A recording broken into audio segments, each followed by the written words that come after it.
Alrighty, guys. Hello. Welcome back. Think Sacred Podcast. My name is Zach. I'm here with my father, Phil. And so our last episode turned out to actually be pretty good. I mean, it seemed wild to us while we were doing it, right? I think you agreed to this. But then when we had listened to it back and after we uploaded it, we determined it was actually pretty good. It was a pretty fun episode. Yeah, it's one of the kind where if if female family would have heard us, during the session, they would have actually told us to stop yelling and arguing at each other. But it wasn't quite like that. That's just how kind of men speak to each other, I guess. Yeah. Well, so it was a little wild. Especially you and me. Good thing we actually have a closed door most of the time here. Yeah. Yeah, I mean, growing up, I mean, we're comfortable enough. We don't take offense. We understand that we're both coming from, and this is what happens in a good debate.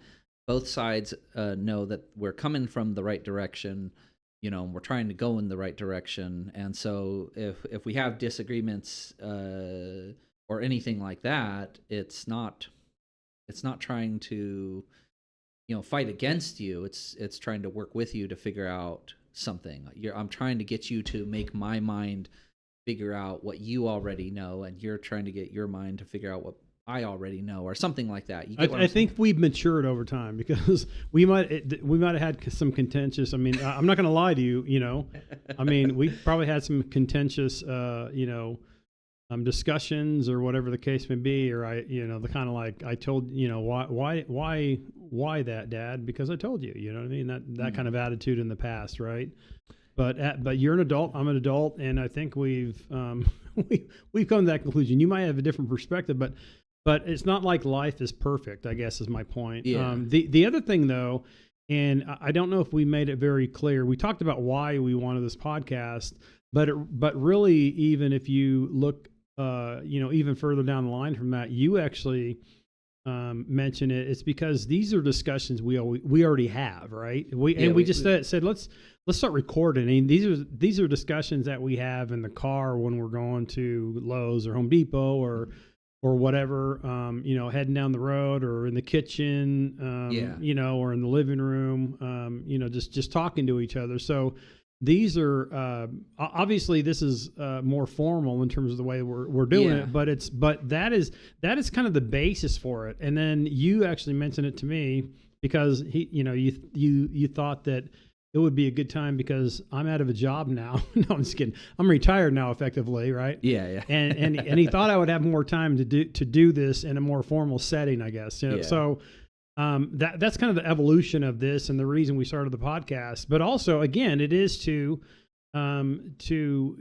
hopefully get all the listeners to really kind of think more deeply about, just the words that are coming out of your mouth and how you think, right? Because sometimes we just blurt things out because it just seems like the right thing or the right talking point at the time, but we want to think deeper than that.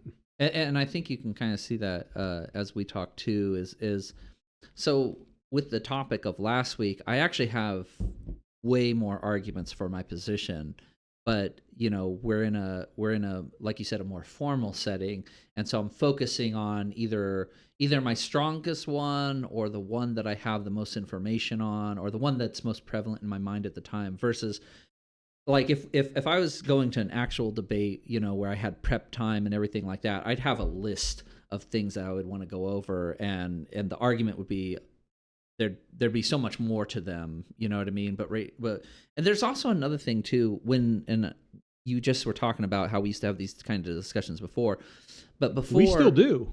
We still do, and now we're just sitting down and recording it, right? Yeah. Well, but before, I would have, I wouldn't work as hard to present the arguments as difficultly as I do on specifically with us recording, because a lot of things I just understand when you say, like when we're sitting down, mostly probably because of when we grew up, or how I grew up, so we usually, when we're having a topic, I don't got to argue with you as much about certain things, or push back.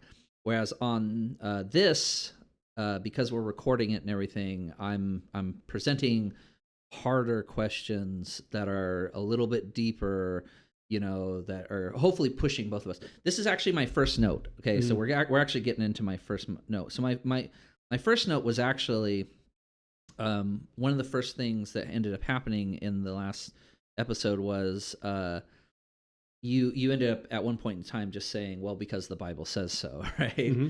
Now, in philosophy, an appeal to authority is a fallacy, right? It's against the rules. You can't use it, right? It's a logical fallacy, right? Mm-hmm. It's like when somebody that comes from college comes up to you and says, My professor said, or what? No. yeah. My professor said, and because he's a professor, he knows better than you, and so therefore he's right and not you. Mm-hmm. You know what I'm saying? Now, obviously, the Bible's a little bit different because we do hold it as an ultimate authority, right? That is the ultimate authority, and God's authority is obviously a lot higher than man's authority, right? but typically speaking, in logic wise, usually what philosophy says is an appeal to authority is a fallacy, right? And so what I'm doing, when I'm arguing against you just saying, "Oh, it says so in the Bible," I'm pushing against that because I want more. I want a better answer. You know what I mean? So part of what philosophy is, right, and theology, you've heard of this analogy where the Bible is a sword, right? It's like referenced in Revelations. The flaming sword comes out of their mouth, right? Mm-hmm. And that's the what they're talking about is it's somebody that's preaching the word. It is about the word. The sword is the word of God. Yes, that's what it says. exactly. Yes.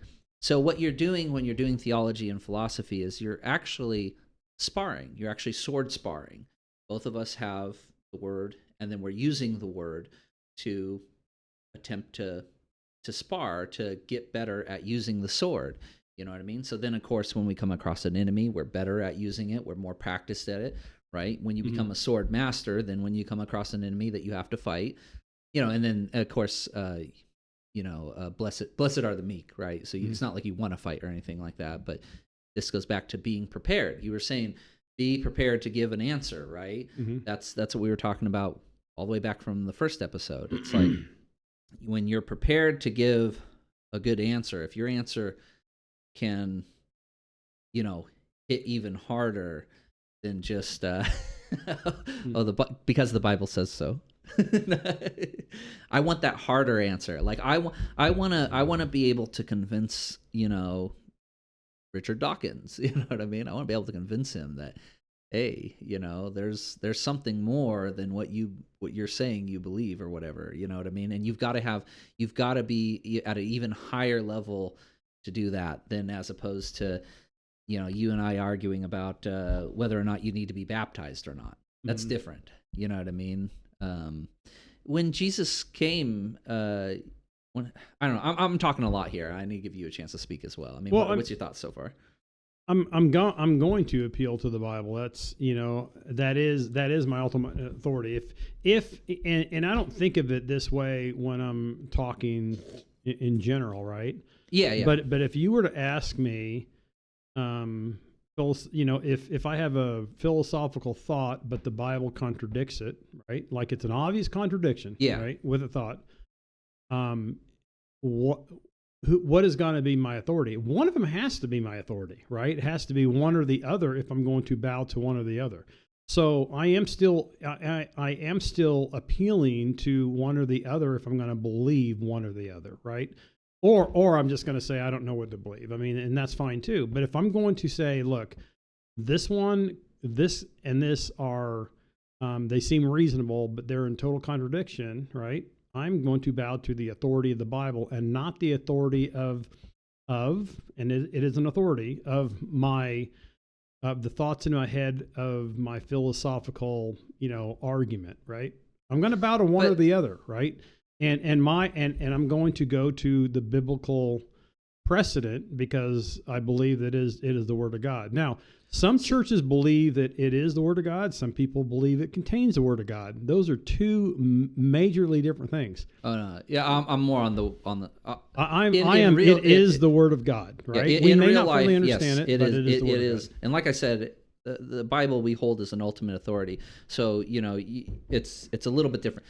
But I say your answer, or you should think harder about those two things. So you said if you have two things that are, I would say your thoughts should be either I'm misinterpreting the Bible, or or the philosophy is wrong. That's what the two thoughts would be, and then you check both of them, and so you check, and when you do remember, I went further than that. I said, I mean, basically, if those were concrete, right?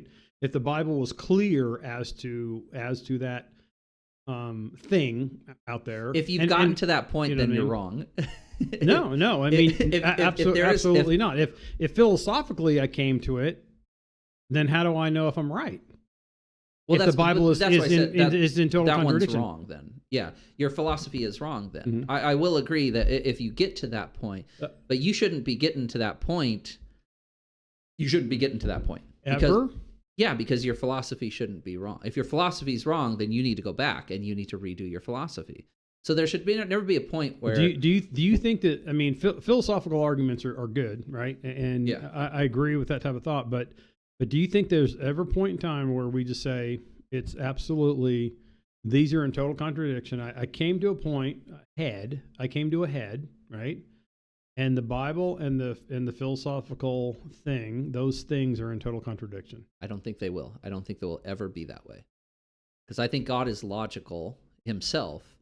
The way. Yeah, but we're humans. Yeah, we're humans. We're not God. Once again, then the answer is that the philosophy was wrong. Your philosophy was wrong. You did something wrong in your philosophy. If God says my thoughts are above your thoughts, my ways are above your ways, there is an implication there that there are things that God does not reveal to us. Absolutely. He just states them as it is, right? And so there is a point, philosophically, we need to be smart about those things, but there is a point where we say, I've just got to believe. That was my point. I think it was last time or the time before that, where I said, there is a point sometimes where you just believe by faith. Now, faith is never in a thing. Faith is not an arbitrary thing. Faith is always centered around Christ. It's faith in Christ, right? Like you were saying, you were talking about hope. Hope has a different meaning than how we generally use it on a general day-to-day basis. There's a lot of words in the Bible like that, whereas, and actually, when I get to... so keep going. I'm sorry. You said something, and I'm like... I think we've I think we've settled that. I mean, that's fine with me. So yeah, I mean, if you're good, we'll move on to my next note. I had said that there's a verse actually that implies that eternity, that we should know that eternity exists, right? Yeah. And it's actually Ecclesiastes 3:11. Okay. We have that one marked. And Zach told me to mark these, and I told him I wouldn't read them ahead of time. So that in all fairness, again, because our discussions are again like this, where we don't prepare for those normal discussions we have in the car or in the kitchen or living room, right? So you said it was 3 what? Ecclesiastes 3:11. This is the one I was talking about. And just read it by itself. Yeah. It should. He has made everything beautiful in its time. He has also set eternity in the human hearts. Yet no one can fathom what God has done from beginning to end. Right there. That's a good one. That's a good one. If somebody asks, is eternity, is there some explanation for eternity in the Bible? I noticed you even have that underlined. Oh, I mean, yeah, I got a lot of stuff underlined in Ecclesiastes, but I think I had told you, I had heard that verse originally from you. Yeah. Okay, good. Well, okay. I think that's a really good one, and in our earlier discussions, it kind of points to like if this is true, right? We'll just say it's true, but if this is true, then when the fool says in his heart there is no God, again, it is him actually saying it without reason and suppressing the truth. Like there's something in the Bible where it talks about suppressing the truth, right? Yeah. We do that because we don't want to bow down to what God we want to be our own God is effectively what it is. We want to do our own thing. So right there, taking a step back to what I was saying about the philosophy. So that's what you're doing if your philosophy is wrong. If your philosophy is wrong, what you're doing is you're suppressing the truth. The best philosophy is ones that are basically just observations, right? When you're doing really good philosophy, all you're doing is observing how the world appears to be, basically, or how your experience appears to be. Okay, does philosophy ever come to a knowledge of the truth? I mean, I don't know. I mean, are you saying it doesn't? What it's trying to do is it's trying to observe the truth. That's what philosophy is trying to do. It's asking questions so that way I can see how the world actually works.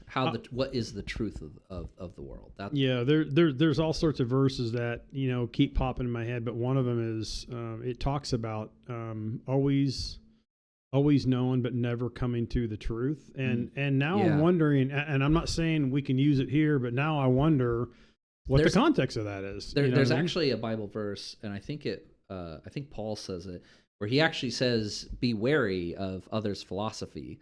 You know what I mean? Or something like that. Be wary of the philosophers of Rome, basically, is what he's saying. But I think that's a little different, because there's lots of stories of basically, I love these stories, actually. There was one philosopher who believed you didn't have to own anything to live and be happy, right? And the only thing he kept with him was a bowl. Right, and he would true story or true story, okay. True story. This was he was living out his philosophy, right? And so he's living on the streets. He's sleeping with the with a bunch of dogs, like in a sewer, basically. And he has his bowl so he can drink and eat. And then he goes to the fountain and he sees a kid use their hands to drink the water. And so from there, he throws away the bowl. he just uses his hands from then on. So anyways, so I think there's lots of little words in the Bible, like tattoos. There's one verse early on in the Bible that says don't do tattoos, but it's not referring to tattoos of what we modernly think of them. They were referring to very specific rituals that other tribes used back then. That's what they're talking about. The same thing with when they're talking about the philosophers, and it says, "Be wary of philosophers, be wary of the philosophicals, rummagings of people," or whatever, however Paul puts it. But I think he's specifically talking about there's a bunch of philosophers in Rome at this time. They have a bunch of crazy ideas, and they're living strange lives. Don't follow that, right?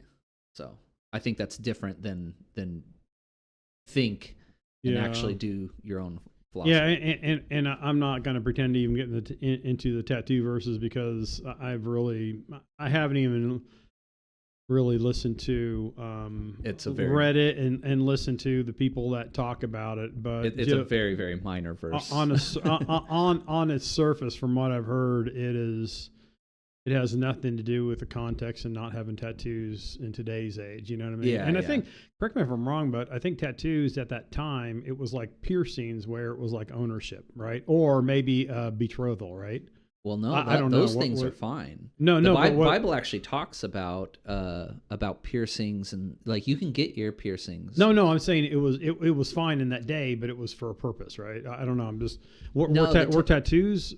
Specifically, the tattoos were rituals. Okay, they were tied to rituals at the time. You're saying, huh? Like somebody would die. Okay, and you would at their funeral, you would like cut yourself, scar yourself, or tattoo yourself in remembrance of that person or something like that. Okay. But it was supposed to be like a bloodletting ceremony or something like that. So that's what they're talking about. They're not talking about just having an ink picture on your arm. Yeah. You know what I mean? Yeah. Which tattoos could be bad if that picture is bad, but that goes back to basically men's evil thoughts. They could go into anything. They can go into society. So anything that's a part of that, art can be bad, but it can also be good. You know what I mean? Yep. So, and to the earlier argument, yes, you can be dropped off in the wilderness and have bad thoughts and sin. Hey, I thought we settled that one. No, I'm not. I don't think we ever did. So, go ahead. So you had another one, I think, right? Yeah. And I had a couple as well. So. Well, now these ones are gonna be like rebuttals to further my argument from the last episode. Okay. Basically, Okay. is yours as well? Is your note? No, not they're just to clarify some things that were said about a couple of verses in Genesis. So I'll go. Do you want to do yours first, or do you want me to? You want me to just keep Go, going? yeah, I've got just three go. more. Three more. I only marked. They'll be short though. they'll be short because they're just points. Okay, go ahead. They're just points. You had one in Colossians, I think, right? Because one, Colossians will be just after this. Okay. Well, this verse is another philosophical argument about our finite nature, and this goes back to if we have free will, and maybe we can get this. This will be far more expanded on either an episode where we're talking about the law, or we're talking about whether or not we have free will. But basically, in our finite nature, you were talking about how we don't have the knowledge, right? Or we can't get to a certain point because we're not in infinity, we're not above infinity like God is, right? And so the reason why we consider dogs innocent, right, is because they don't know any better, right?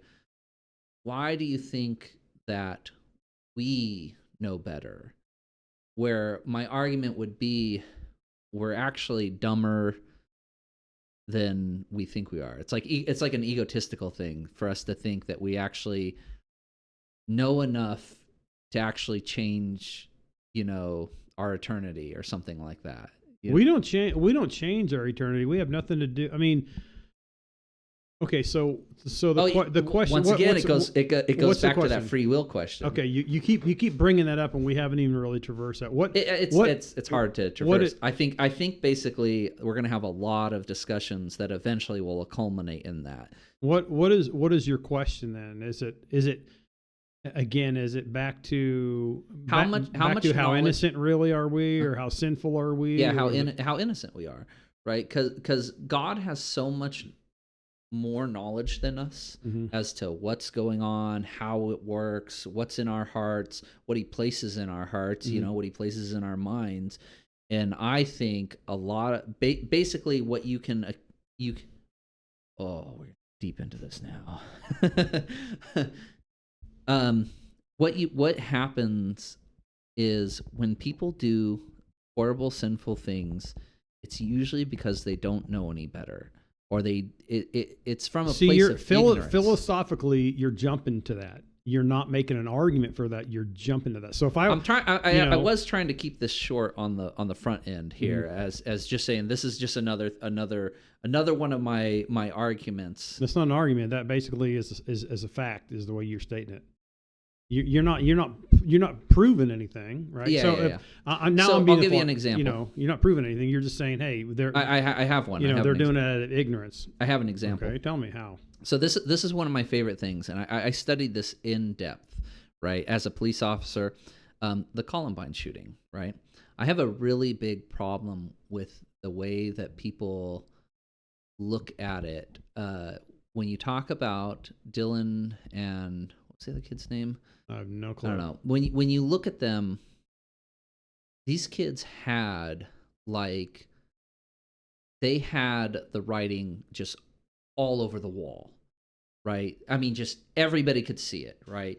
They made movies at school. They're always dressed in black. They're always dressed in trench coats. They're always they like to play with guns and stuff like that, fake guns. They make movies in film class of them going around killing bullies. That was a film they made in film class. Why didn't the teacher say something? What's the problem you have with it, though? Is the problem you have with it is the way that people portray these kids as evil, or do you think that these kids never should be put behind bars? What do you mean? I'm sorry. What are you saying that because you implied? I think. Are you saying because you don't like the way that the public portrayed these kids as evil? Yeah, nobody else accepts responsibility. So his mother, Dylan's mother, to this day, still takes no responsibility for the situation of what happened. She totally blames it on the other kid, right? Eric's the other kid.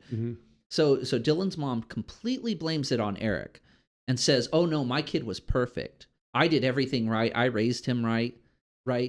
But like you didn't see this? They had manifestos written Okay. in their basement, right? You should have been able to like go down, read this, and explain to them, hey, because their manifestos were essentially like, we hate the world because everybody's mean to us, nobody likes us, nobody treats us nicely, right? Why didn't someone like go to them and explain to, like, basically preach the word of God to them and explain to them, hey, look, even though life's hard and there's suffering, life is totally like an amazing thing that we should cherish, you know what I mean? And here are the reasons why. Nobody sat them down and had that conversation, right? Okay. But back to the innocent thing, because that's what you started with. Yeah. So help me with that. What are you saying? So my argument is it's not entirely their fault what happened. Okay, but that doesn't say they're innocent. You're just saying that there's more blame to go around. That's a different thing. And I don't disagree with you. I mean, there's probably a ton of blame to go around. But no. See, but that's the problem. Then you end up. Then everybody just goes to hell because everybody deserves to be locked up. No. Hell is that's a whole different argument. That's a whole different argument. You know, what I mean? But we are not saved by what we do or our works at all. Right? Period. Yeah. So we're not saved. We're guilty. We're guilty before God. All of us are guilty before God, but we're not saved because we do good at all. We're saved because of God's mercy and grace. That's it. And so are you saying, because I think you were trying to say that they're innocent, but now you're saying, well, there's more guilt to go around. Well, that doesn't, that doesn't claim that they're innocent. It just basically said that they might have not understood fully what they were doing, but there's guilt there still. Mm-hmm. And yeah, absolutely. It probably gives us the question is, are you a product of your environment? Yeah, but that doesn't even answer. I'm not even going to go there just yet because I don't. You know what I mean? It doesn't because your premise. Because it could be a whole another discussion. Your question or your statement about innocence, and then you blurred the lines with what how you talked about Columbine. I still don't understand that. Yeah, there's more blame to go around, but it doesn't mean that they're innocent at all. Okay. So like. It's like a war. So you have a war. It's not like a war, but this is, but when we, and I don't even want to get into today's wars, but let's just talk, because then it would be more of a political, podcast, and I don't want to get into that. But really, when you have let's just say you have two nations going at war with each other. Yeah. I think there's a more. I could be wrong, but I think that there is a common thought that these are the good guys and these are the bad guys. And I will argue that in most wars, there's a lot of bad here and a lot of bad there. You know what I mean? It's not like we have the good and the bad fighting each other like Superman fighting the bad dudes. You know what I mean? Like we do in the cartoons. There's bad to go around. And so when the Columbine shooting happened, and I don't know that much about it, so I'm not, going to get into it. Yeah. But how are we can't say that they are innocent. We might say that there's more blame to go around, and how could these people have missed the markings, you know what I mean, or missed the what do you call it? Anyway, just missed anything that basically showed that they were going to do something bad, right? But and not taken action prior to that. I don't discount that at all, but to imply that they're innocent, you made an analogy of two armies, right, going to fight each other, but you don't blame the individual soldiers out there for fighting in the war and saying, "Oh, well, you shouldn't have fought in the war. You should have." Which is actually funny because I'm kind of destroying my own argument. I'm actually destroying my own argument here because we actually already determined that humans determined this when they had the Nuremberg trials. Basically, is they said, the German people that were working for the Nazis, even though they weren't Nazis, but they were told by the Nazis to do horrible things. Mm-hmm. These people still did them. They're still guilty. So, anyways, so I might have destroyed my own argument, but I'm just It's still an argument, to be made. So I just, putting it forward. That's part of this. Yeah. That's part of this podcast. Is I'm trying to put forth hard questions. So you didn't find that one hard. No, I didn't get it. So Okay, no, okay. I got it. I'm just kidding, but I don't agree. But you don't agree, yeah. No. And I probably don't either. Look, in real life, I probably don't either. Oh, here's I do believe that there are other people at fault other than just Eric and Dylan. But here's what I would say about war, though. It's interesting, and this doesn't say that there's no guilt in war either. But it's interesting that aren't there there's these things.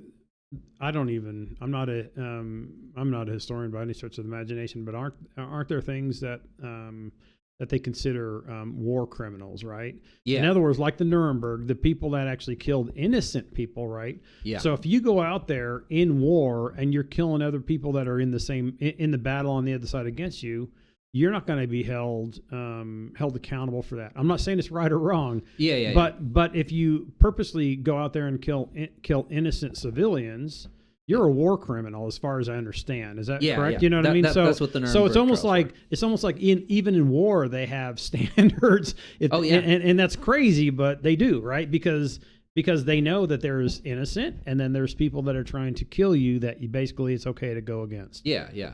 Actually, wars during like Roman times, like Greek, European wars, Southern European wars, they were very, very heavily rules based. Like the two commanders would get together before the battle even start, and they would talk about like, okay, what's allowed, what's not allowed. You know what I mean? Where we go? Where's the battlefield? You know what I mean? It was there were points in times where wars were very, very tactical, heavily rules based, and they were not just people running at each other. Hollywood has kind of made it seem like war is like that, where everybody's just kind of running at each other, and that's not how war was. There were like specifically like Greek wars where phalanxes they'd like slowly walk up to each other, and then they just push against each other, and they try to gain a foothold over the other, and it's completely different. I mean, it'd take days and forever, you know what I mean? It's completely different than how Hollywood portrays it, is where you have a group of people just running at each other and everybody starts swinging their swords and stuff. It's like that. I mean, that didn't happen as much as even in Civil War, you're saying? No, in the Civil War they had rules too. Yeah, no, they had rules, but didn't they run against you? I don't even know. But what is it? I don't know. Anyway, one side and another side in lines coming at each other. Exactly. You know what I mean? Back from Napoleon's time, up to the Civil War, is you moved units around in the field as a group. You know what I mean? They stayed in formation, and if your group could stay in formation, it could beat the other group. You know what I mean? By sticking together and by creating a bigger force, a bigger wall. Yeah, it's completely different than how. Yeah, I do not want to be the person on the front line in a place like that. So, okay. What else you got? So another one. So we have the Colossians one right here. Colossians 1:17, and maybe you can read a little bit after 1:17. This goes back to whether or not we're gonna. Everybody gets to heaven or not. Now I know what this is talking about. This is talking about Christ. Referring to Jesus. Yeah. He referring to Jesus. He is before all things, and in him all things hold together. Keep going. Yeah, all the way through 20, okay. Or whatever, or maybe even further. And he is the head of the body, the church. He is the beginning and the firstborn from among the dead, so that in everything he might have the supremacy. For God was pleased to have all his fullness dwell in him, and through him to reconcile to himself all things, whether things on earth or things in heaven, by making peace through his blood shed on the cross. Yeah, all things. So this is why I had told you, all things will be reconciled to God, right? Or all things are reconciled to God, depending on which version you have, right? Mm-hmm. Did that one say all things are? All things are reconciled to God. It says, and through him to reconcile to himself all things, whether things on earth or things in heaven, by making peace through his blood shed on the cross. Yeah. So all things implies to me that everybody gets to heaven. That's a stretch in that verse. You think so? Yeah, you're superimposing your beliefs onto that text rather than just saying what is the text. Then what's all things? What's all things then? Then explain to me what all things are. I'm not sure if I can clearly explain it right now. What I will say, what I will say is that. Well, that's the point of this. That's the point of this podcast, though. Is you're supposed to explain it to me. No, I'm not. I mean, I don't want. I'm trying not to superimpose my beliefs on the text either. You know what I mean? But if I was to say what's a plain reading of the text, it's all things that God already set in place before the foundation of the world that He already knew was going to be there, right?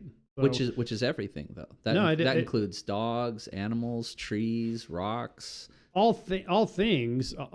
This means that right there means that all people will be saved. Yeah, things. Everything. Everything is reconciled to God. Oh, reconcile. By the way, what does the word reconcile mean? Reconciliation basically means that you and God are at peace with each other. It means to bring back to. That's the Latin translation is bring back to. So all things will be brought back to God. All things. Okay, and like I said in one of the podcasts, basically you have the Garden of Eden that's going to be restored, right? Yeah. Right. Yeah. It doesn't mean that all people will be reconciled to God. It just says all things. I mean, that has all things. People are things. You're taking so basically the way again, and I'm not talking philosophically, but biblically when you're taking a text and you're superimposing what you believe on the text rather than letting the text speak for itself. Or hold on, don't accuse me of doing something that you think I'm doing. I might not be. You are. It's very clear. Well, hold on. All right. But you cannot take an unplain text in terms of the way you're interpreting it, and anything else in the Bible that basically contradicts what you think and what you want to superimpose on this text, right? Basically, you need to take the more clear verses and say, what do the clear verses say? Because this says all things doesn't really mean what I think it says, that all people will be saved. Then you go to other verses that talk about not everyone will be saved in the end. And then you have to believe I think one or the those other. Verses are unclear, and I think this verse is clear. I think you're superimposing what you believe. I think you're accusing me of something that's not true. I'm okay. Maybe you feel it's accusatory, but let's. But you're taking that all things and saying everyone will be reconciled. Read the next verse then. Or read through them. You'll know where to stop.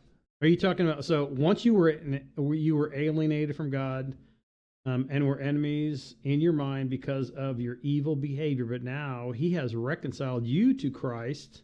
I'm sorry. He has reconciled you by Christ's physical body through death to present you holy in His sight, without blemish and free from accusation, if you continue in your faith, established and firm. Mm-hmm. Okay. Yeah. Right. And do not move from the hope held out in the gospel. This is the gospel that you heard and has been proclaimed to every creature under heaven, and of which I, Paul, have become a servant. Every creature under heaven. Then why is Paul? Why? It doesn't say that. It doesn't say that. It says you. Wait, it doesn't say every creature? No. You totally missed this verse, right? If you continue in your faith, established and firm. I see where it says that. See where it says that. Okay, but you're gonna skip that one. No. But the other thing is a higher statement that every creature will hear this good news, right? And every creature is going to have what it said at the top, this reconciliation with God. Oh boy, you're absolutely you're superimposing a bunch of stuff on the text that's not even there. That's not even there. You know what I mean? So you're superimposing that on the text. That's very plain to see. So you're telling me that, but how? How am I superimposing it? Because you're implying something that is not explicit in the text that all people will be saved. Now, the other thing I will say, when other verses clearly say that, and if Paul basically is preaching, right? So remember the story we talked about the story about the rich man and Lazarus, Yeah, right? yeah. There's a chasm that exists that you can't go from one side or the other or this side or the other. Period. That was my very last clear. note. That was You my know, last note. so hold on. Hold on. You know, You brought that's it up. that's a very clear. Hold on, I just want to say something because you're superimposing something onto the text that isn't even there. Now you have to ask the question though: why was Paul even preaching if everyone's going to be saved? Why are we I have an answer for that, too. mandated in other words to preach the good news, right? Basically, it's a fruitless. It's fruitless for us to even do it if everyone's going to be saved. I might as well just live my life. No, the word still has to be preached. It says Why? every creature will hear, right? And so if God is using you to be the one to spread that, to teach it to every creature, then that's how God chooses to use you. But you even said, okay, but you even used examples in previous podcasts where not every creature will hear the news. Yeah, exactly. Okay. Exactly. That's exactly it. Every creature under heaven and earth will hear. So maybe they don't hear it while they're here on earth. It doesn't say every creature will hear. What does it say then? It just says That's literally what it says. Every creature. it does not say that does not say that or imply that in the text. That's where I'm saying you're taking a thing that you think is true and you're superimposing it on the text. Reread the last verse then that says every creature. Okay. If you continue in your faith, established and firm, and do not move from the hope held in the gospel, this is the gospel that you have heard. This is the gospel. That you have heard, and that has been proclaimed to every creature under heaven, of which I, Paul, have become a servant. Every creature under heaven. Every creature. Yep. Every creature under heaven. That includes every human being. It does not. It does. What's a creature then? Then you have to explain to me what a creature is. No, I have to explain what it means by every creature under heaven. Okay. Yes. Yes. What does it mean by every creature under heaven? And I'm not okay. So I may be speaking out of turn here and superimposing my belief on the text, right? But from other texts out there, if I was to say every single creature, it's everyone that God has predestined to hear the word. Oh, that's so. rough. So now you're talking about. You're saying that. So there is stuff in the Bible that is predestination. All right, I know exactly what you're saying now. There is stuff in the Bible that talks about predestination. Right now, where do we go from there? Because that those are difficult verses, but there is. Every creature under heaven that is predestined has to be the footnote there, because not every creature has heard the word, right? Yes. And not every creature will hear the word. And not every creature at this time that Paul was even talking about, because this is talking about, I mean, here, let me read this in I got where you're going. The gospel you have heard that has been proclaimed to every creature. It has in the past tense been proclaimed. This is not talking about some future event. This is talking about it has been proclaimed that I, Paul, am a servant of, right? So you have to ask, okay, what in the past has been proclaimed to every creature? It hasn't happened in the way that you're talking about it, so it must be something else. You're talking about some future event where you say all creatures are going to hear, and creature you're saying creatures meaning human beings and dogs, I guess, right? If we want to include the dogs, anything, in that. anything that's conscious. But you're talking about a future state. This is talking about something in the past. So then you got to say, what is Paul talking about in the past? I totally got what you're saying, but that also has to One thing is God's judgment has to be the same for everybody. It has to be based on the same standard. Okay, you're again, you're making a statement. You're making a statement, and you don't have a basis in that statement except what comes out of your head. Okay, you think God has different standards for different people when He judges them? I don't know, but for you to make that statement, you've got to back up that statement. You're saying that you're God when God says no. God talked about Well, I mean, you in a sense are saying that God should behave that way, but what if God in the Bible has revealed himself in a different way?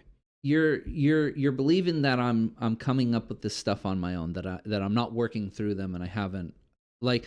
But you're give I'm, me no, the good faith. No, I'm saying give I'm me not, the good faith that I am interpreting this text as I read it and not superimposing my own will or my own wants on top of it. I'm okay. Maybe you've worked through it in the previous, but you haven't come to this table and told me how you work through it. Okay. Right? You're just saying that as a statement. That's all I'm saying. As I read this text, this text or the whole. No, specifically this one, specifically Colossians, and specifically this text. That is legitimately how I actually read it. That God does what? That he judges everyone the same? That everybody will be reconciled to God. Well, no, you said something after that though.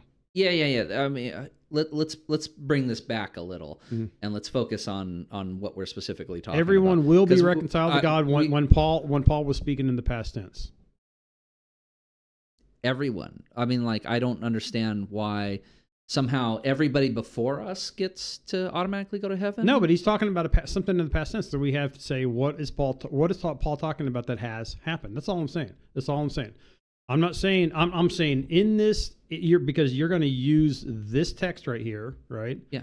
You're going to use this text and say so in the future, this is what this text says. It doesn't talk about anything in the future. No. I'm sorry. That's all I'm saying. All things include, in God's eyes, includes everything within infinity. There we go. Yeah. That past and present are the same to God, because God sees everything all the time, all at once, right? Yeah, but when something is in the Bible and it says this person did this, it's a past tense thing, right? It's a past tense thing. So with whether too? No, it's not with God. God knows everything that is going to happen because he lives outside of time. But if he's using people within time, and Paul is within time, and Paul is saying basically this thing I'm telling you about has happened, then we can't say, well, God is outside of time and God doesn't look at it within time. Well, he's mentioning it to us who live in time, right?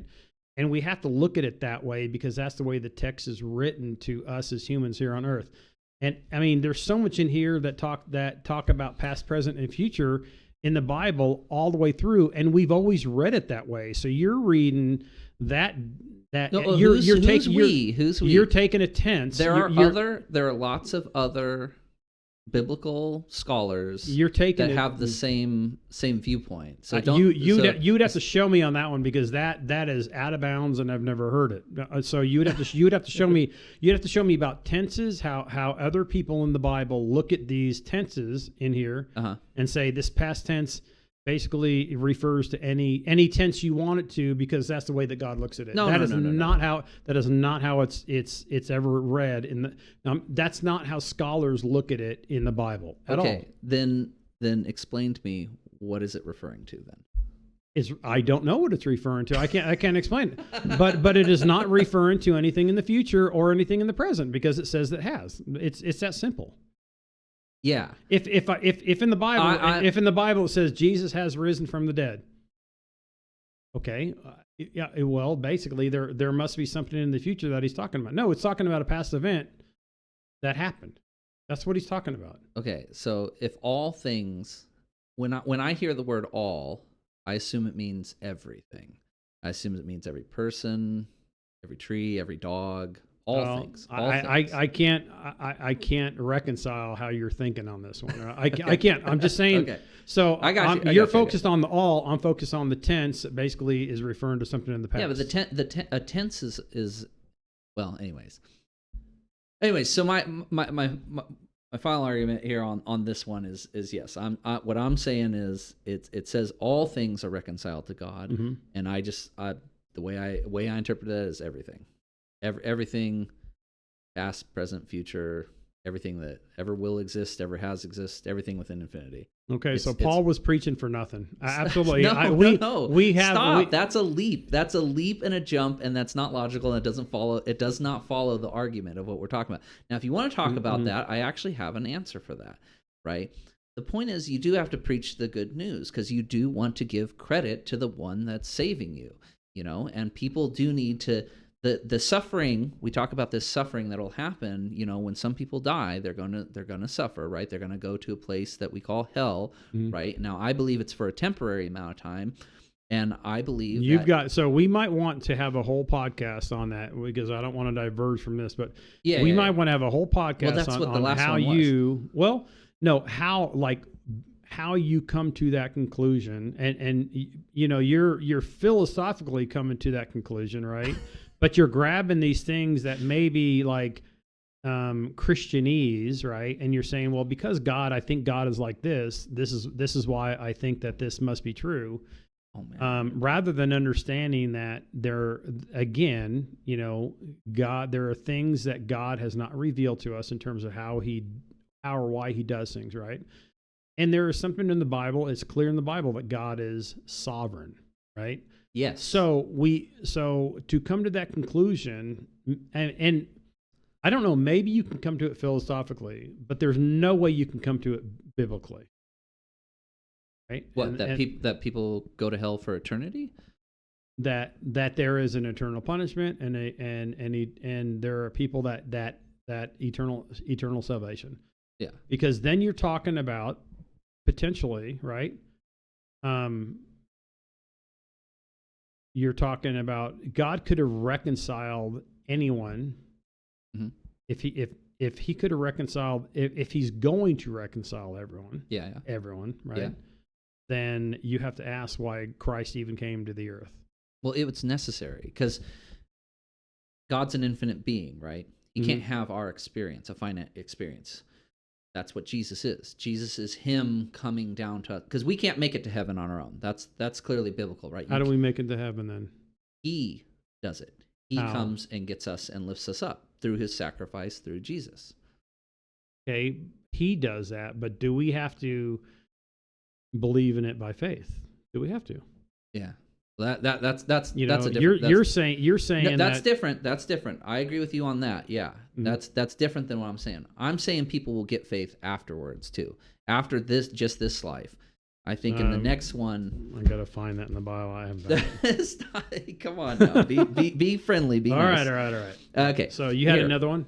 I had a couple too. The last how long have we been doing this, by the way? It's been 50 minutes. We got to take a break. I know.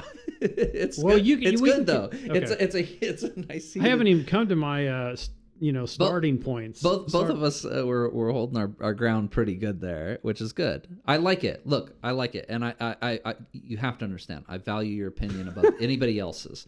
Okay, but I want to. That's a lot of pressure on me. So stop. I want to be tough because I want the real answer. I don't want to worship tough or obstinate. I'm not sure. No, I'm just kidding. Well, I said tough or obstinate. No. I just want to get this one out of the way because really quick. Okay, with that verse, if you read that verse about the rich man and Lazarus, it never says it's eternal. At no point in time does it say that chasm will not be crossed or anything like that. It just, there is a chasm that he can't cross. You were talking about tents. It just says that he can't cross it. It doesn't say that he won't cross it in the future or that at some point in time a bridge won't be built over that chasm or anything like that. You get what I'm saying? And then you got to ask why is he begging someone to go talk to his brothers? Well, yeah, he is in torment. I got it. He is in torment. God didn't say, "Hey, don't worry. I'll reconcile you in time, and your brothers will be okay." No. What happens in the Bible. This is what happens throughout the entire Bible. Is people are transformed. Moses, he's a prince of Egypt. He murders somebody. And then he goes out into the desert, and in the desert he becomes a different person, right? And that's how he's able to eventually get to talk to God, right? And the same thing with so many people. Jonah goes into the belly of the whale.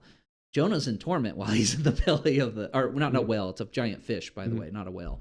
But he's in the belly of the fish. It's got to be torment, right? You're in darkness. You're probably sitting in acidic acid, from the fish's stomach. You're probably being dissolved, right? And then you're spit out. and then you go and you do what you're supposed to do, right? God did all that to reconcile the people of Nineveh when they were going to be saved anyway in the future.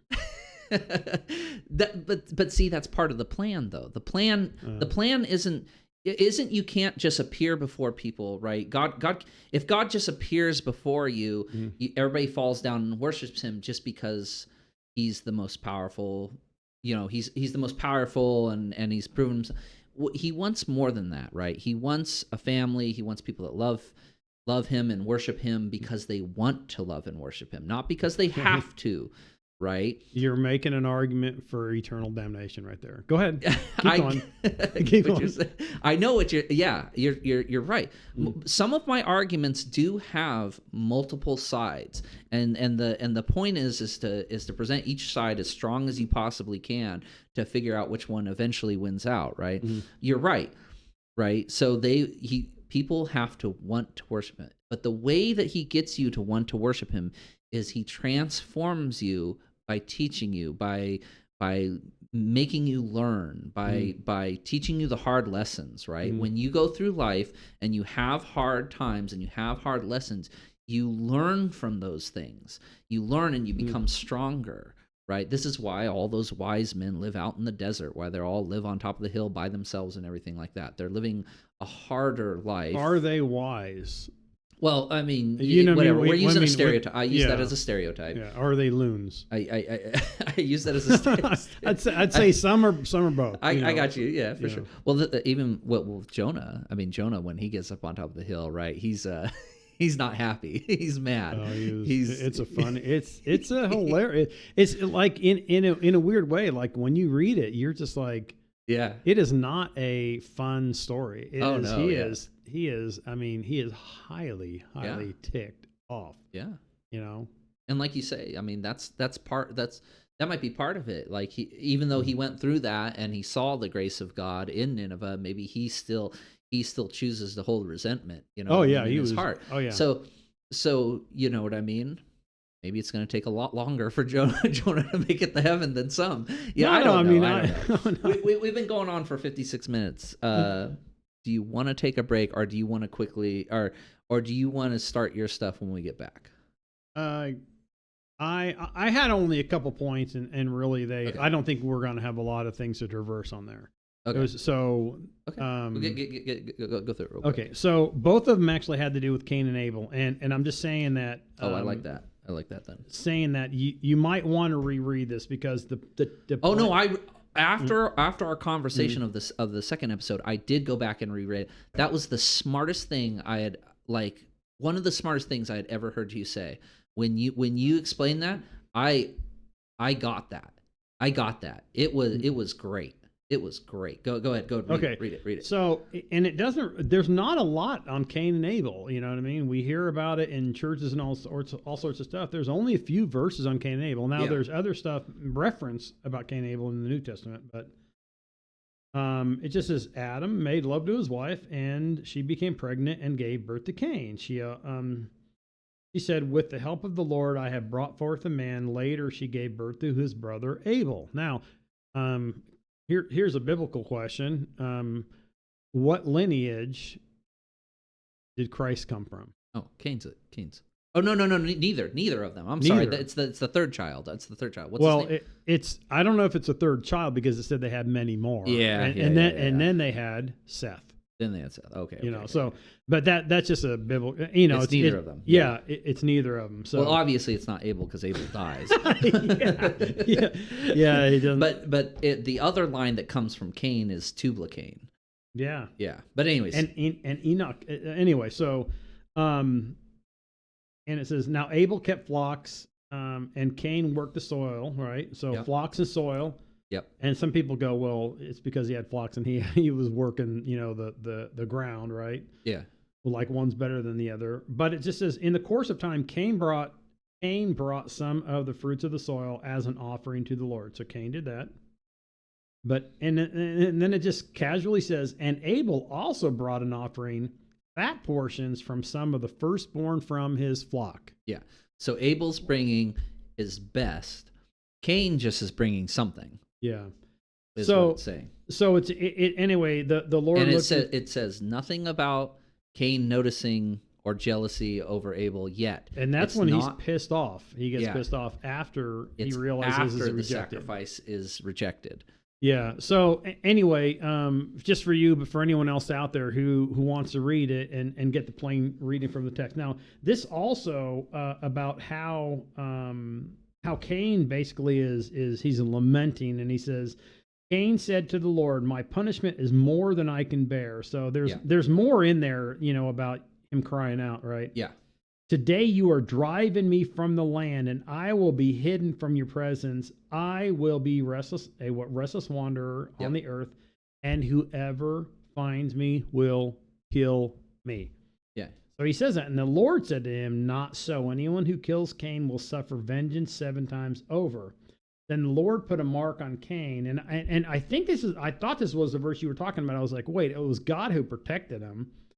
And not this. Is he protecting him, or is he making him suffer more? Well, yeah, you could say that, but so that no one who found him would kill him. So Cain went out from the Lord's presence and lived in the land of Nod, east of Eden.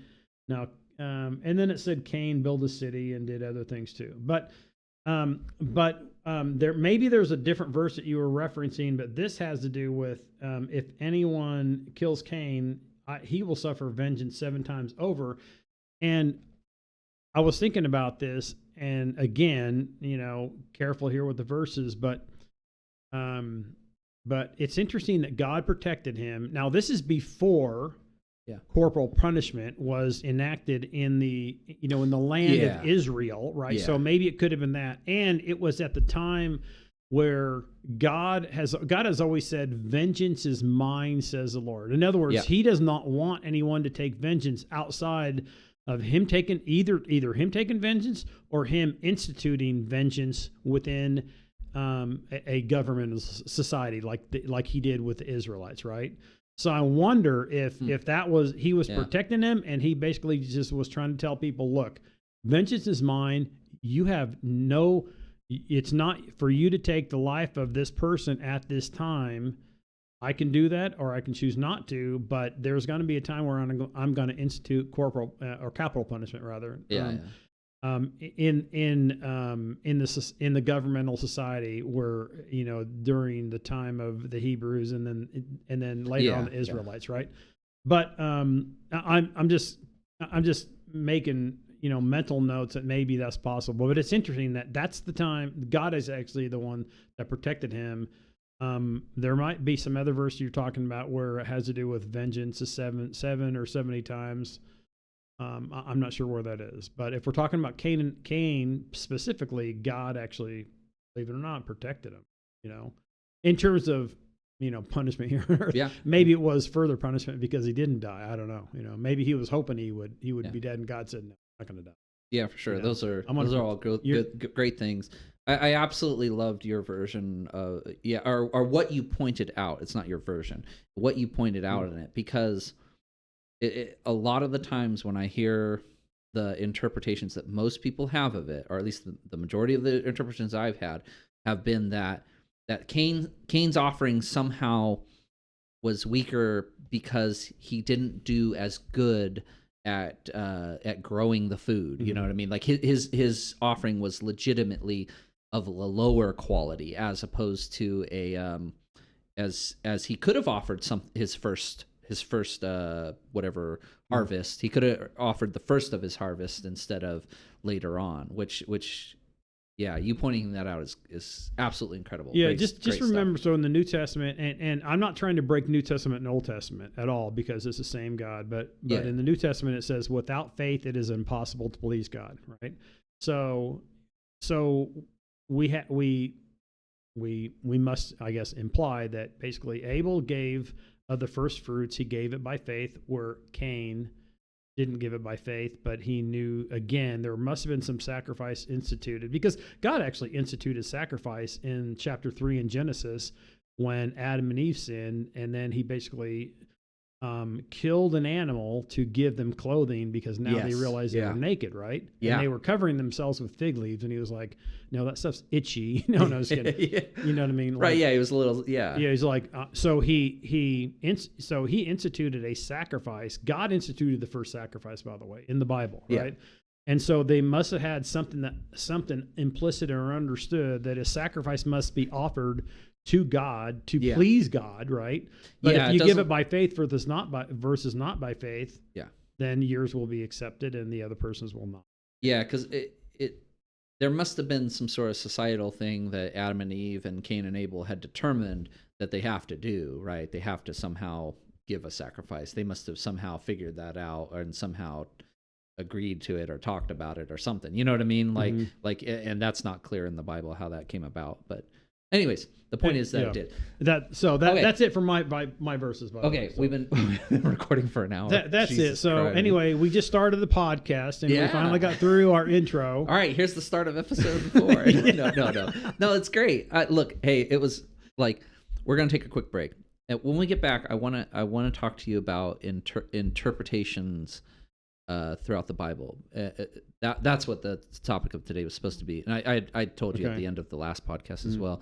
So some people believe you have to be baptized. Some people believe that you don't. You know what I mean? And so when we look at, some people believe that you can't drink alcohol at all, and some people believe you can, right? So that I listened to one of the best sermons. It was only about a year or two ago about alcohol. So I'll tell you that after the break. Yeah, We're going to take a definitely break right now. definitely Apparently, tell it. So I need more, more iced coffee. My, is what I need, soda's running dead too. So There's no alcohol in this, if anyone's wondering. But really, Okay, all right, we'll be right back. Okay. All right, we are back. We've reconciled. No. I mean, to be fair, I mean, I already told you. I value your opinion more than anybody else in the world. I mean, it's true. It's absolutely true. You said, hey, that's a lot of pressure. I mean, you're my father. That's how it goes. It's like I do that, and the reason why, as we're doing these, I'm presenting hard arguments and hard statements, is because those are the ones that need to be answered. No, I don't know. No, I mean not that, but those are they're hard, and you want to be able to combat. Like I said, it's like a sparring thing. We're it's like two people sparring with swords, right? And it could also be iron sharpening iron. I don't know. You know what I mean? Hopefully it's that. Iron sharpening iron. Yeah, that's what it is. Yeah. Okay, so you had mentioned, right, that you wanted. We're 60 minutes in, but you had mentioned the premise for this one, and I don't think we even got to it. What did you want this one to be? But about? I think everything that we had did kind of lead up to it, because we were talking about interpreting a specific verse that I interpreted one way, and then you're saying, no, that's not how it should be interpreted. So there's lots of different doctrines in Christianity. Some believe, like I said just before we went on break, is some believe you have to be baptized, and some believe you don't have to be baptized physically. I'm sorry. And then same thing with drinking. Some people believe you can't drink at all. Drinking is a sin. And then some believe that you can. You know what I mean? And so there are different verses in the Bible that seemingly might contradict each other, or some people are taking one to be of a stronger substance than the other. How do you go about interpreting some of these? You had a story about the alcohol one. Okay, so let's understand that a lot of these things that you're talking about. Well, not a lot of these things you're talking about, but when we're talking about a doctrine, let's just say, a lot of doctrinal questions are more of an internal discussion, right, within the walls of the church, so to speak, right? Yeah. And some of them aren't what's called, aren't contingent in terms of salvation, right? So Yes. so I would say, you go out there in the Southern Baptist churches and the Reformed Baptist churches and the Lutheran churches and some of the, some of the conservative Lutheran churches, some of the conservative Presbyterian churches. You know what I mean? Calvary chapels. In fact, I went to Calvary Chapel most of my life. I'll be honest with you on that. You know, they taught me how to read, you know, the Bible for what it was worth, I guess. Not that I agree with a lot of their doctrine. I mean, you know, when we're talking about eschatology, I can tell you that I disagree with most of the Calvary Chapel pastors, but I think most of the Calvary Chapel pastors are pretty decent, right? But all that to say is that there's doctrine that we can maybe talk about. I think the ones that you actually mentioned probably are more internal discussions. Then there's false doctrine outside the church that basically are more important, right? You know, because these are works-based solutions, like money pastors, big money pastors. Oh yeah, like you have got to do things again to please God, and basically, you know, God can't do anything until you activate God to work within you, and just some crazy stuff like that. But alcohol. So let's just briefly on alcohol. and again, the point of this isn't specifically what the doctrine is on alcohol, but it's how we interpret it. We're using it as an example. Yeah. You're about to use it as an example of how we read the Bible and how we determine one thing or the other, right? So there's churches absolutely out there, and I would probably point to the Southern Baptist mostly, where alcohol is absolutely anathema. You don't ever drink, right, in the Southern Baptist churches, right? Yep.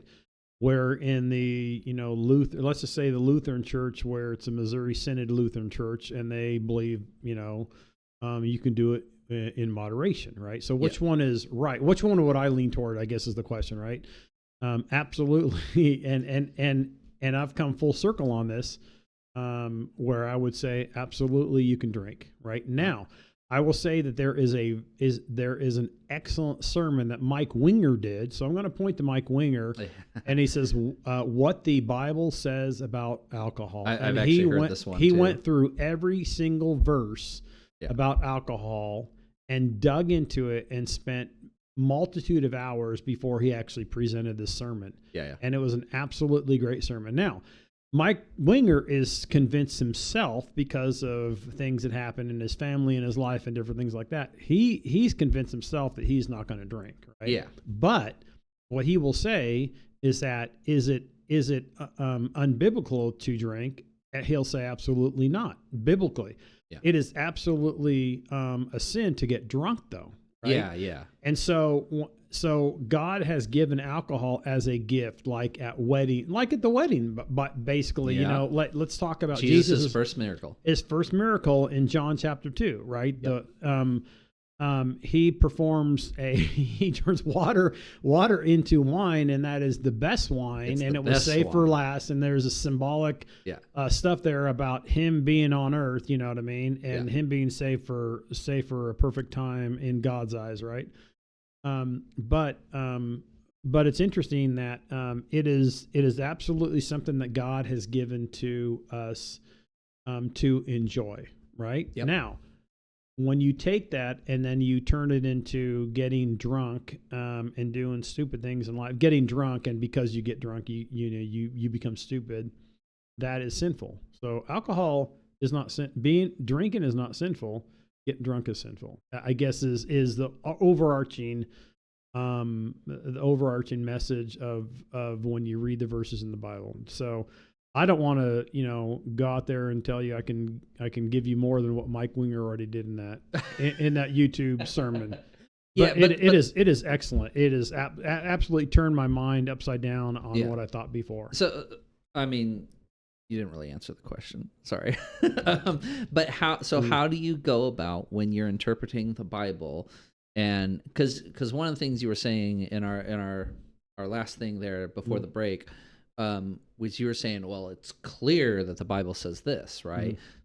How do you determine if something's clear or not? If I say, well, that verse was clear for me, but you're saying it's not, and then if we pull up a different verse and you read it one way, and then I say, well, that's not clear for me. You know what I mean? How do you go about determining when you're interpreting the Bible? How do you know what's clear, what's not clear, and how to read it?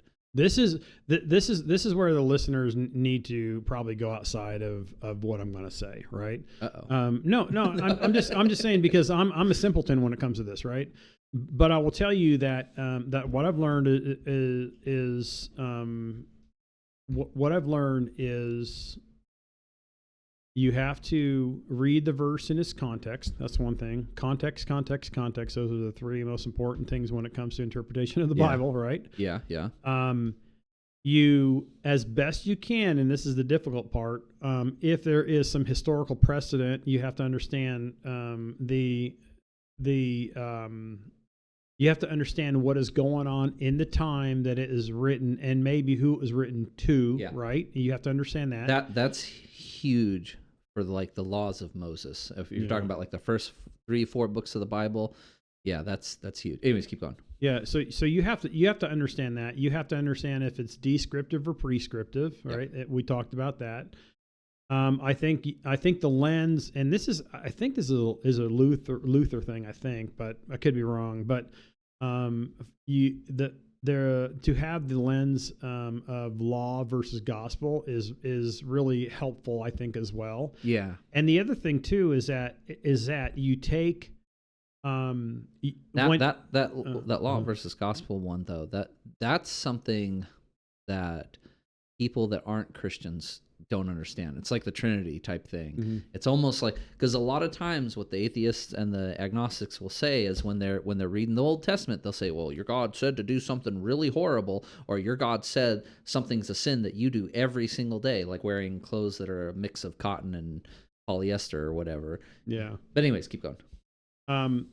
There's another thing that that Bible scholars refer to, but it has to do with taking multiple texts and if they not if they seem contradictory, but basically you're going to take the most clear text over the one that is more ambiguous, right? When it comes to a certain thing that you're looking at. If you're looking at sanctification, or if you're looking at justification or anything like that, you're going to, and you look at a text just by itself and it's unclear, maybe there's other texts out there that amplify it, or maybe there's other texts out there that are much more clear than that ambiguous text, right? You're going to take the more clear text over the ambiguous text, right? Yeah. I don't know if I've really answered the question, but those are kind of those are good. Kind of the things. Those are great points. Great points. One thing I would say, and this is something that I don't want to get into deep into. If you read, and this has to do with law versus gospel. If you read the Beatitudes, which is in Luke, but it's also I mentioned that earlier. Blessed are the meek. Oh yeah, it's I tell you what, if you read it with the law versus gospel mindset, you'll find that in chapters 5, 6, and 7, there is a lot of law out there. Like Jesus is preaching law. It has been said that if you do this, it is unlawful. But I tell you that if you even lust after a woman, you have sinned. You know what I mean? Yeah. So that's pure law, right? So how am I saved if I'm listening to all this law stuff that Jesus says? Well, there's mixture of gospel and law there, and it's really if you understand, if you start looking at it from that perspective, the Beatitudes is a really good one to look at. It's awesome. It really clarifies what the Beatitudes are about. Yeah. It's interesting too that when Jesus spoke to people, sometimes he spoke law, sometimes he spoke gospel, right? Like what must I do to inherit eternal life? He says, well, I don't even know if that's the question. So, but anyway, the rich young ruler comes to Jesus and he asks a question, and Jesus says, well, have you followed the commandments? And he says, well, yeah, I have, since my youth. And he says, well, what about this one?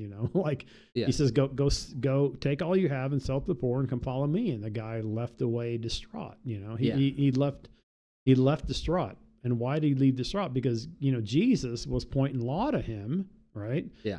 And he was showing him that basically you're thinking that you can do something, because the question was, what do I do? Right. Yeah.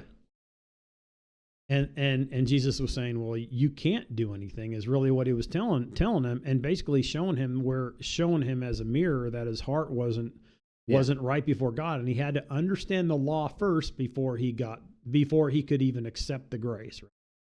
So that was interesting. Now there's another question where this is one of the ones that Jesus answered probably the most plainly, because a lot of times you look at the question that is asked of Jesus and how Jesus answers, and sometimes you're like, wow, I don't even know if you're answering the question that was asked Jesus, Yeah. which is kind of interesting. But there was a question where he answered plainly. He said, what works does God require? Right. Yeah. And Jesus says, and this is in John, like chapter 7 or somewhere in there. Yeah. And he said, the work of God is this, to believe in the one he has sent. So there he is preaching gospel. Yeah. Because now he's saying, okay, you're asking what works does God require? And I'm telling you, he doesn't require. He believes, he asks that you believe in the one he has sent. And I'm the one he has sent. So if you look at some verses through the lens of law and gospel, then I think they become clearer and it becomes less stressful when you look at the text and you're like, wow, all these things I'm not doing. And then you realize that, well, we can't do all these things. Yeah, of course. So back to one of the podcasts where I said I have something to say about why, when Jesus says my yoke is easy and my burden is light, why a lot of Christians, think that it is a heavy burden, because they may not be looking at it through that lens. They're looking through the lens of the law. Yeah, they're looking at these things that God, tells us to do. You know what I mean? When in fact, He might be showing us that we can never live up to that. Right. And we got to fall in His grace in order to be justified. Right. Is there like an air of like sarcasm to the way Jesus basically says that you can't, you like the laws are basically so ridiculous, you know what I mean? Like you can't do it. So you need something else. That's why you need grace. That's why you need mercy from God. Yes, I think sometimes like the one where he said, if you do this thing, you have sinned. It is said that way, but I'm telling you, if you even think that, like he's going to an extreme up here, right? Yeah. A lot of people think that the Pharisees actually took the law and they raised it. They didn't do that. What they did is they added to the law things that they could actually think that they could obtain to. So actually, they took it down and said, you know what? I can obtain to all these crazy nuances within the law to justify myself before before the God, right, of the universe. Yeah. The God of Abraham, Isaac, and Jacob, by the way, that they thought about, right? Yeah. When in fact Jesus is trying to say, even if you not just if you do, but if you think this way, you have sinned, and you have sinned. If you have broken one of the law, you've broken all of them, right? And so some people think the Pharisees actually took it to another level. They didn't. Jesus took it to another level. The Pharisees tried to dumb it down to say, I can obtain it, but basically these, Gentiles out there, they can't do what I'm doing, right? And they're doomed because, in other words, I'm doing what God is requiring, Right? It's so funny when Jesus said, "Well, you're actually sons of the devil." It's so funny how like so much of this stuff skirts along what we've already talked about, or arguments that we keep bringing up about the free will and the not free will. Like at some point in some times there, I'm afraid to go there. Probably is why I'm. Well, I'm not there's so much to unpack. I think, like I said, I think it's going to be a ton of episodes of building up to that, because some of your statements were very much the matter of fact of we definitely have free will and choice and everything, but then you had some other statements that were like, oh well, it's it's not our will, it's God's will, you know what I mean? It's so, yeah, we make statements that go towards both sides, like as we're just talking, like and if you're paying attention, you can hear them. You can hear one where you're saying, you know what I mean, like this person is actively doing something and has some sort of free will, a choice of what they're doing, and then you have another one that just you listen to it and it really sounds like it really doesn't matter what you do, it only matters what God wants, what God chooses to do, you know what I mean? Yeah, it's wild. I just as you were saying that, man, I just heard so many things that were just skirting close to like other subjects of ours. Like I said, that we either talked about already or that are to come. Well, I think I mean, if I can add to that, there are things I think that you and I have both said where we seem to fall on the free will side, and other things that seem to fall on the God sovereignty or predestination side, right? Yeah. And like I said before, the answer to that may be yes. Yeah, I it's don't hard. know. You know what I mean? So we're not. I don't think we're dualistic in our thought, or schizophrenic in our thought. Oh, no, I think yeah, it's yeah. a difficult thing to traverse. And do I Yeah. believe again? I believe in God's sovereignty, absolutely. But what does that ultimately mean? And does that mean that I have zero free will, or does that mean I have some free will, but free will is in Yeah. existence only in certain aspects of my life? I don't know. You know what I mean? Yeah. All right. Back to the Anyway, back to the interpretation. yeah, sorry about that. So I mean, we might as well bring it up. What we were arguing about before, about like going, does everybody get to heaven or not get to heaven? Is that going? Is that one of those? It's kind of like baptism, where it's like, it doesn't matter really what you believe. It's not important to your to your salvation, or is that more important? You know what I mean? There are Maybe that was too harsh of a question. there are churches that believe that you must be baptized in order to be saved, right? Yeah. That strictly think that. Yeah. Then there's other churches that take baptism and they say you must be baptized in order to be saved, but I understand the story of the thief on the cross who wasn't baptized, right?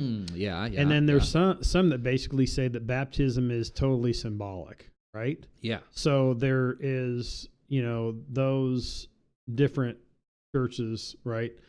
Do you want to know where I stand with it or not? I mean, because this is just I'm on my one thoughts of the, on it. I guess. I'm sorry. I'm on one of the. I'm either on the. It's completely symbolic, or I understand the thief on the cross. Either one of those two is where I would be at. I assume you're the same on one of those two. I'm where that God has given us. He's given us the gifts of this what they call the sacraments, right? He has given us communion. He has given us baptism as a gift, right? Some people think that it's a work. It's it's like, but he has given it as a gift, right? Yeah. That's what I would say. Without getting too deep into it, because I would probably be stepping over my tongue, I would say that it's much more important. This is what I would say. That if God has commanded us to get baptized, then doggone it, get baptized. You know what I mean? If God if Jesus has mentioned the importance of communion, take it seriously, right? Yeah. When Jesus says, "This is my body and this is my blood," and churches take it totally symbolically, and then other churches like the Catholic Church teaches what's called transubstantiation, right? Yeah. I would say that. I don't believe in transubstantiation, but I do believe that it is a gift that God has given us. He wants us to partake in this thing, in both baptism and Holy Communion. And I would say when you do it, take it seriously, right? Mm-hmm. And I will say so much so that when it comes to communion, that when Paul talks about there are those who take it, so what does he say? Basically, this is where I'm going to mess up my words. They are taking it in such a way that they physically are going to get sick and may die from it. Right? Oh my goodness! Really? Yeah. Wow. So they're taking it. They're taking it in a way that is not. I wouldn't say unholy, but they're not taking it seriously in the way that God intended it to be taken. Okay, they're going to the Holy Communion. I think what the context is, but I think they're going there just because they're starving to death and they're eating. They're taking it and not understanding the significance of what Christ said and the redeeming quality that He set or the redeeming quality that Christ has, Yeah. right? And that he wants the people that believe and have faith in him to take it and understand what that is all about, right? So let me interpret this as so what you're saying is that some of these things, the reason we do them are for our own good. It's for us. It's for us. It's something good for us to do because it provides us benefits here on earth. Such as like you said, the gathering of the saints, right? That would be an example of it's good to be around other people. It's good to talk with other people, and it's good to philosophize and theologize with other people, and that is good for you. And it's good. Yeah, exactly. So it's good. It's good in the sense that you are there to build up the other people in the body. You're there to do it to the people. They're there to do it to you, right? To build those people in the body of Christ. You know what I mean? Yeah. Not everyone is a big toe, right? The whole body. There's different members of the body, right? Yeah. And we're there to build each other up. We're there to exactly. So it is to be taken seriously, the gathering of the saints. It is to be taken seriously, communion. It is to be taken seriously, baptism, right? When people say that baptism and communion are totally symbolic, I mean, I don't dismiss that, right? But that was the way I used to think. Now I take it, for some reason, I don't know what it is, but I take it a lot more serious when he says, "This is my body and this is my blood." I'm like, okay, wait a sec. Symbolically, I get it, but there's a seriousness about it as well. Yeah. So without getting into all these doctrinal things, because I would be tripping over my tongue. I just take it more seriously than I did in 3 decades ago. Because the warning would be, as we talk about, you were talking about how our works don't matter, right? So if it is required for your salvation that you perform certain duties, mm-hmm. right, then now you've stepped forth from a faith-based,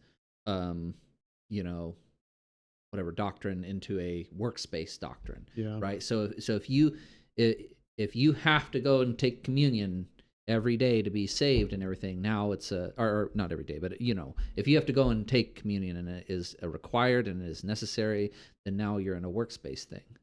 It matters what you actively do. Yeah.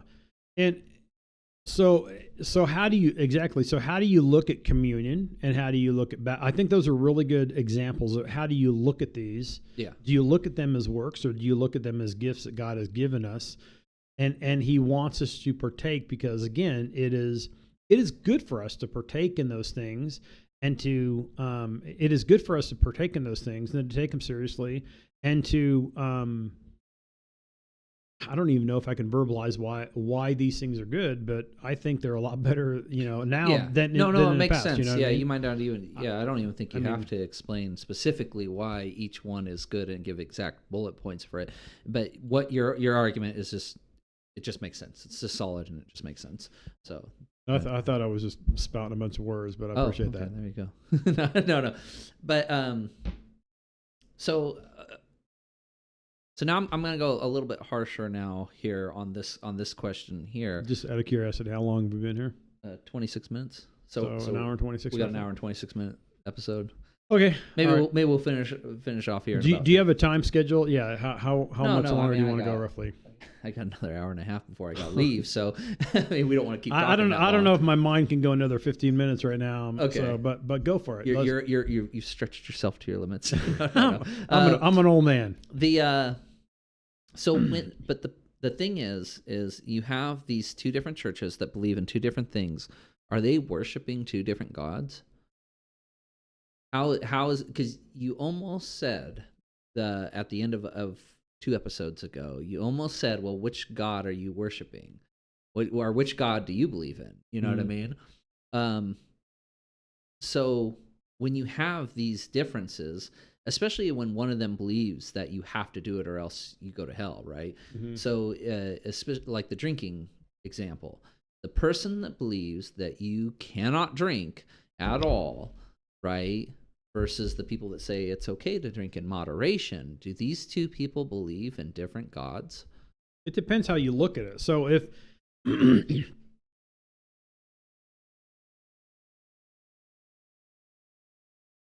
okay, so let me throw something out there. If there was a Baptist and a Lutheran, right? Yeah. Right. And the Baptist church says you cannot drink, then the question is, okay, what happens if you do?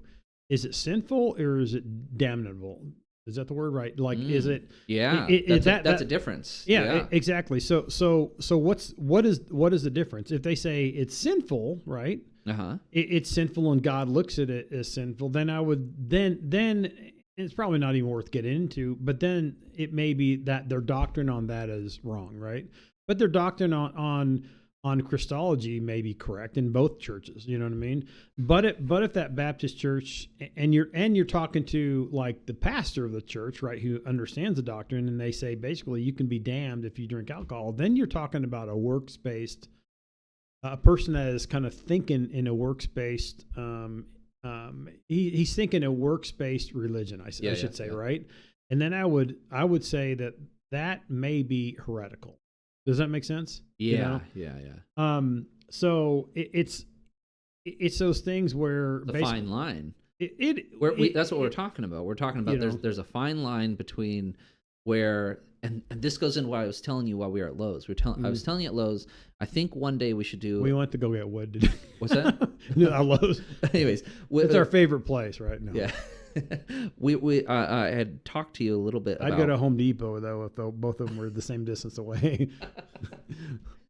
Martin Luther, right? And the idea of blasphemy. Can we discuss certain things? I'm not talking about blasphemy in the sense of where you're purposely purposely attacking or twisting or something like that with the Bible. But when you're actively, openly discussing certain things, or basically nothing's off topic, right? If we have good faith and we're actively trying to figure out what God wants us to do in our lives, or how we should act or something like that, then there's nothing that should be completely off topic. We should be able to discuss them. You know what I mean? And so that's that fine. Where's that fine line of where someone is? We're trying to figure it out, or we actually worship a different God than each other. So I guess if we're talking about doctrine in two different churches again, it really comes down to which gospel do you believe, right? So it's are there differences in churches in terms of maybe these other things that aren't that aren't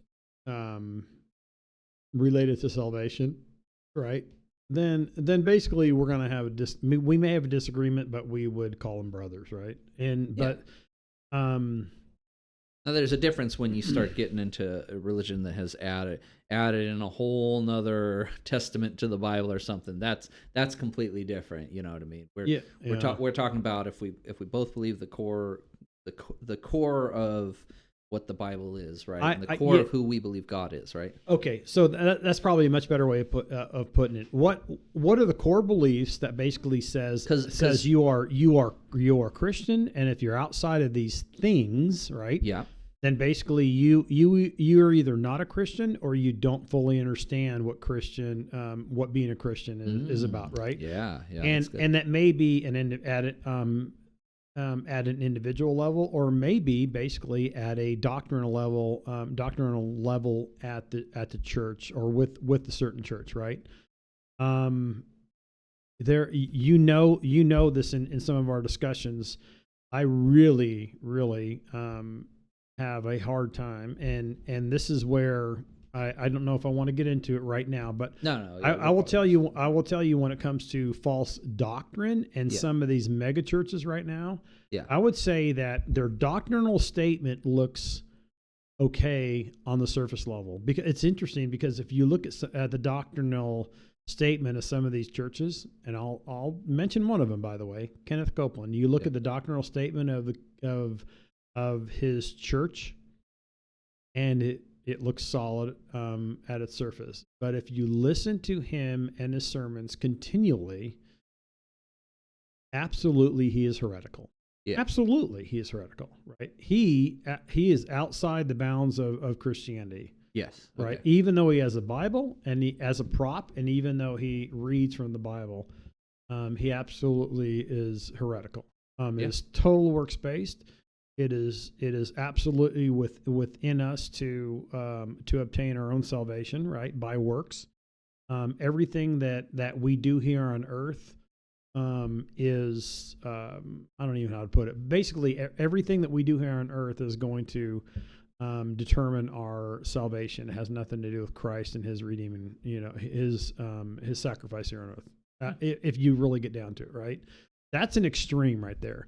But again, if you're just talking about doctrinal things that have nothing to do with who Christ is, that two churches that basically believe in that, and they can verbalize that, but basically they may have different beliefs about alcohol, then that's an internal discussion. Man, all right. I think we're good. I think that's where we can pick up on the next episode. Then we could discuss what actually makes a person a Christian and not one of those other things. Can I lead into it real quick? Yeah, sure. There is so the question is, what is the gospel? Yeah. What is the gospel, right? Paul actually says this, like, because there are Christians that can't even verbalize what the gospel is. Right? Yeah. Just Paul says this is the gospel, and he explains it in Corinthians. Go in there, take a look, and take a look at what Paul said, right? And then maybe we'll start there, or maybe we can actually go a little deeper into it. But Paul actually explains what the gospel is, and it's good for us to know what the gospel is. So we have the foundation, and we can look, we can understand what it is, and obviously understand false gospels, because there are false gospels, false Christ, false prophets, false teachers that are mentioned in the Bible. Almost every book in the New Testament, I think except one, mentions false gospels. Yeah. And false preachers. Yeah. So if they're mentioned over and over, then it's important to understand what they are. Yeah. Yeah, that's really good. Yeah. Is some people go to there are a lot of people that go to church and they might not actually be Christians, and there are a lot of people that don't go to church and they might be Christians. Yeah, I absolutely, I truly believe that, right? Yeah. I truly believe that. Yeah. Well, it's true. That's where we'll pick up on next time. So. Yep. Sounds good. I mean, it was pretty good. Man, I don't know about you. I had a lot of fun. It might seem wild to some people. the first hour there, it might seem wild, but I had a lot of fun with it, and like I said, I don't know. I like trying to push it. I like trying to push this as far. You like trying to push the envelope, don't you? Yeah. Okay. Well, I think it's how we grow stronger. We will grow stronger the harder we push. Just remember this question I heard like 20, 30 years ago. So, and there's something out there there's something out there that says question authority, right? Well, there's another statement that says, but if authority answered, would you listen? Okay. Yeah. So, which side are you on, really? No, I'm just kidding. No, it's not free. I am absolutely a rebel when it comes to the government, human government and everything. I get it. I believe in exercising your freedom to every extreme that you possibly can. If it is your duty, it is your duty to exercise the freedoms that you currently have, because if you do not, you will lose them. But what if you're not an American? What if you're in the Soviet Union? What if you're in Somalia? Exercise the freedoms that you do have. Huh? Exercise the freedoms that you do have and fight for the ones that you want. Yeah, you always got to. No matter. So that translates throughout the world. You always should be pushing against your government, not in a violent way. I'm not saying you should go out there and be attacking the government, but you should be pushing your freedoms, and you should be petitioning to your government at all times for more freedom. That's what you want. Freedom's one of my highest ideals. I love freedom, but remember what Christ said, my kingdom is not of this world. And there's good context there to really say, how hard are we supposed to push against it? Yeah. Versus understanding where our, where I thought we were done with the podcast. Well, okay, we're done. Well, my next thing is going to say we where our loyalties lie. I was trying to say, huh? okay, do we understand where our loyalties truly lie? Yeah. Right? Is it an eternal kingdom or is it a temporal kingdom? Yeah, that's all I'm saying. Yeah, and then back to that. How far do you push against it? Is our founding fathers they pushed against it pretty hard. So full on war with your current government just because you don't like a 2% tax. 2%. And right now, I already said this on the podcast on like the first episode. Our current taxes over here is like 10-12% or something like that. That's local. Okay. We if you want to if you want to talk about freedom and different things like that, you whatever you want to do, we can take that up in the next podcast, because honestly, now that you brought that subject up, we could be here for another 30 minutes, and I think we need to just call it a day. I think we need to call it here. Okay. Like I said, I'll upload this up to Spotify as soon as I can. And then it'll upload to YouTube hopefully a few days later. The YouTube uploading, guys, is pretty slow. Our rural internet stinks right now. That's the whole issue. We do not live in a big city. We live, we live in it's a town of Nowheresville, I think is the name of it. Right? Anyways, all right. Thanks very much, guys. If you guys like the content, feel free to comment. Rate us on Spotify, thumbs up on YouTube, subscribe. Thank you guys very much. We'll see you around.